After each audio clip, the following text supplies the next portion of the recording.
네, 새누리당에 복귀한 최경환 의원이 총선 인재 영입 문제를 놓고 김무성 대표와 대립각을 세웠습니다. 여당의 인재 영입 노력이 부족하다는 겁니다. 그런가 하면 더불어민주당은 어제도 인재 영입 발표가 있었습니다. 이번에는 김대중 전 대통령의 삼남 홍걸 씨가 DJ 정신을 강조하며 더민주에 합류했습니다. 한편 국민의당 소속 의원들의 개인 문자가 연이어 노출되면서 내부 갈등설이 불거지고 있습니다. 정치권 소식 두 분 패널과 함께 살펴보겠습니다. 최창렬 영일대 교수, 이상일 아젠다센터 대표입니다. 안녕하십니까? 자, 먼저 당으로 복귀한 최경환 전 부총리가 김무성 대표와 신경전을 벌이고 있습니다. 두 사람의 속내는 무엇일까요? 아마 총선 이후의 구도와도 많이 관련돼 있다고 생각을 합니다. 예. 우선 당장은 이제 전략공천 문제를 가지고 얘기를 하고 있는 건데 이제 예. 김무성 대표의 계속된 주장은 정치적 자산으로 삼으려는 것 같은데 전략공천은 없다라는 입장이고 상향식 경선에 의해서 하겠다라는 얘기인데 또 이제 친박에서는 전략공천이 불가피한 거 아니냐라는 그런 것 가지고 계속 논란이 빚어왔었지 않습니까? 그런데 이 부분에는 이번 총선과 관련해 가지고는 대구 지역에 청와대 출신들과 정부 출신 인사들에 관련된 문제가 깔려 있다고 생각을 하고 예. 그것이 바로 이제 총선 이후에 대권 구도와 맞물려 있다고 보여집니다. 그러니까 최경환 부총리야 뭐 다 아는 친박 인사니까 친박의 구심점으로서 예. 비박의 대선 주자인 김무성 대표를 견제하려는 의도가 역력해 보이고 김무성 대표는 이에 대해서 반응을 보인 거다. 일단 이렇게 생각이 됩니다. 예. 결국 최경환 부총리 이제 전략공천을 하자 뭐 이런 얘기인 것 같은데 이게 최경환 부총리 혼자 얘기라기보다는 지금 친박계 그리고 이제 지적하신 것처럼 뭐 대구 지역이나 특정 지역을 계속 염두에 두는 거겠죠? 예, 그렇지만 결국 어떤 계파의 문제를 떠나서도 사실 예. 새누리당이 조금 그런 이 문제 자체를 심각하게 고민하는 상황에 와 있는 게 아닌가. 결국 이제 이 명분과 실리의 어떤 충돌 지점 같은데요. 물론 김무성 대표가 얘기한 상향식 공천은 정치적인 상당히 명분이 있습니다. 그리고 그동안 이제 과거에 뭐 당원 50, 국민 50%의 어떤 그 경선 반영 비율을 국민 반영 비율 70% 상향했다든가 이런 부분도 굉장히 의미가 있는데 그렇지만 사실 지금 총선 국면에서 그 국민의 이목은 각 당대 어떤 인재 영입이라든가 이런 쪽에 굉장히 쏠려 있는 게 사실이고 그런 측면에서 새누리당은 상대적으로 좀 그런 부분들이 진행이 안 되거나 아니면 이제 스톱되어 있는 상태인데 이런 부분들을 좀 어떻게 풀 것인가에 대한 어떤 문제가 당 차원의 문제일 수도 있는 것이고 개파 문제를 떠나서 그래서 결국 이제 이 부분에서 뭐 앞으로 이제 수도권 지역이 한 10개 정도의 아마 의석이 좀 분구가 되면서 늘어날 걸 예상되는데 그런 지역들이라든가 또 이제 비례대표 공천 문제에서 뭐 새누리당이 지금 이제 아마 오디션식 공천 얘기를 꺼낸 것 같은데. 예, 슈퍼스타 K식이라고. 예, 그리고 이제 뭐 꼭 공천을 받지 않더라도 이제 총선 기구라든가 당내 어떤 역할을 할 수 있는 분들을 얼마나 새로운 분들을 데려올 수 있느냐라는 문제에서 어떤 방법들을 도출할 것인지 좀 그런 서로 생각들이 좀 다른 것 같습니다. 지금 새누리당 분위기는 사실 이제 구도가 1대 1여 다야 이렇게 구도라 보니까 총선만 생각하는 게 아니라 그 이후에 대권 가도 이것도 좀 생각을 하는 것 같아요. 그러니까 지금 말씀처럼 무슨 뭐 계파의 이해 관계 이전에 사실 어떤 인물이 영입될 수밖에 없는 거잖아요. 뭐 그런 점은 분명히 있어요. 그러나 분명한 것은 최경환 대 김무성의 이러한 여러 가지 논쟁이나 논란은요. 기본적으로 친박 대 비박과의 계파 대립 구도를 상정하지 않고는 설명이 안 되는 그렇죠. 부분입니다. 왜냐하면 최경환 부총리가 저런 식의 표현을 안 써도 되는 거거든요. 얼마든지 인재 영입, 이른바 인물 영입에 대해서 의견을 펼칠 수 있는 건데 각을 세웠다는 것은 어쨌든 총선 이후의 구도와 맞물려 있다라고 제가 아까도 말씀드렸습니다만 예. 그 부분인 것이고 특히 이제 총선 이후에는 이제 집권 4년 차잖아요. 박근혜 정부가. 그리고 레임덕 같은 것들을 의식 안 할 수가 없는 상황이고 그렇죠. 그리고 대선 구도로 빠르게 들어갈 것이고 이렇기 때문에 비박에서는 친박에서는요. 비박 대선 주자로 김무성 대표가 굳혀지는 것을 아마 바라지 않을 겁니다. 지금 상당히 김무성 대표가 청와대와 보조를 맞추고 있다 하더라도 바로 그런 것들과 관련 지어서 계속 견제를 하는 그런 일환이 아닌가라고 생각이 됩니다. 예. 자, 뭐 이제 총선 이후 뭐 이제까지 좀 생각을 해본다면 일단 이것도 한번 짚어보도록 하죠. 충청포럼 회장의 윤상현 친박계 의원, 윤상현 의원이 회장이 됐습니다. 일단 충청포럼이라는 게 어떤 단체입니까? 뭐 송환종 전 이제 뭐 고인된 경상교 회장의 뉴스로 많이 아마 알려진 곳 같은데요. 이게 충청도 출신의 이제 각계 특히 뭐 정치권을 재계와 정치권을 중심으로 한 인사들이 모여 있는 단체고 또 이제 반기문 총장이 아마 충청포럼과 이제 연결이 되는 고리가 나오면서 상당히 주목을 좀 받았었죠. 이게 그러면은 반기문 총장을 영입하기 위한 뭐 전 단계 아니면 뭐 아니면 또는 뭐 윤상현 의원 본인의 어떤 정치적 입지 강화 어떻게 해석을 할까요? 저는 뭐 지금 단계에서는 좀 다목적 포석이 아닌가 그렇게 생각이 됩니다. 일단 충청 대망론이라는 것을 그 불을 지피는 어떤 차원도 있을 것이고 그 대망론에 이제 그 주자가 누구냐? 물론 이번에 아마 이제 그 이대 회장으로 그 윤상현 의원이 지금 만장일치로 의결이 됐는데요.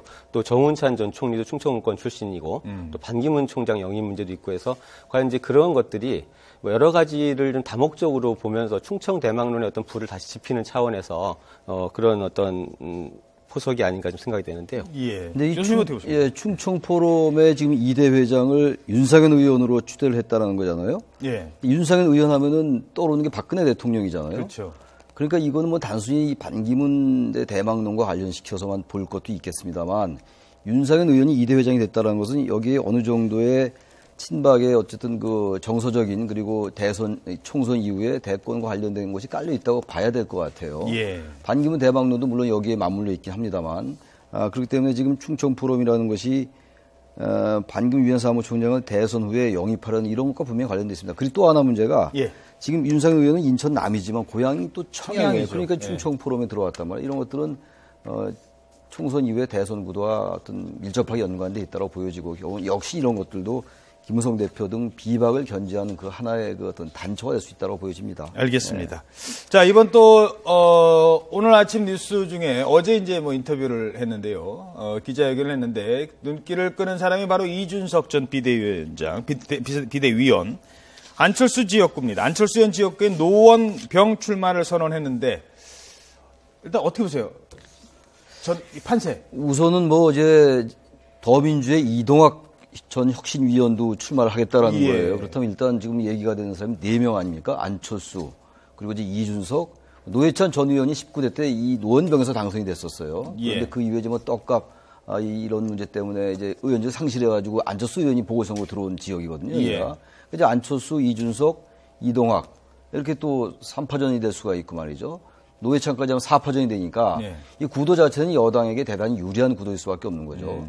뭐 이제 현재 노회찬 전 의원의 경우가 계속 여기서 출마를 할지 지금 뭐 창원 얘기도 나오고 있습니다만 지역을 옮길지는 두고 봐야지 알겠습니다.만 구도 자체가 지금 야당에게 대단히 불리한 구도다라는 것이고 최근에 몇 개 여론조사는 또 이준석 전 비대위원이 상당히 선전하는 걸로 또 나온 것들도 있어요. 그래서 여러 가지 선거 구도와 관련해 가지고 국민의당의 이제 안철수 의원이 어떠한 모습으로 국민에게 비치냐 이런 것들도 굉장히 중요할 것 같습니다. 자, 그런데 이게 안철수 의원 입장에서는 이겨도 본전, 패하면 치명적. 이준석 비대위원 입장에서는 이기면 정말 대박. 그렇죠. 뭐 설사 진다 하더라도 본인한테 크게 잃을 거는 없는 상황. 이상한 게임이 되고 있습니다.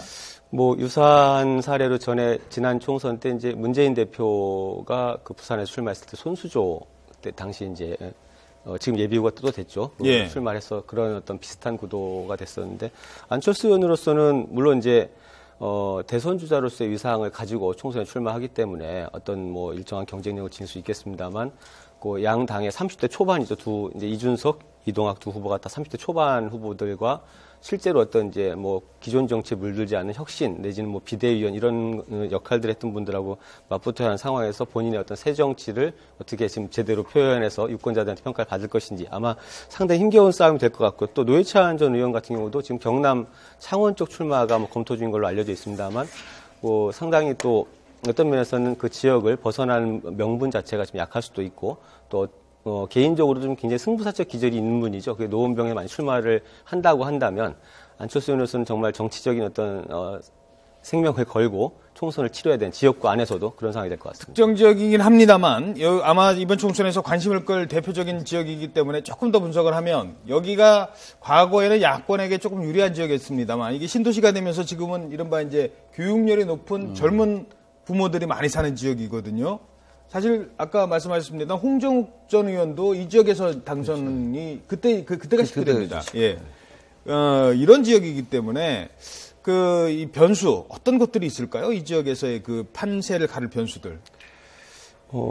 그렇다 하더라도 결국은 아마 이번 총선에서 이제 이번에 뭐 안철수 의원이 이제 출마를 하고 또 뭐 노회찬 전 의원도 마찬가지입니다만 그 중진급 정치인들에 대한 어떤 유권자들의 기대감이 분명히 있죠.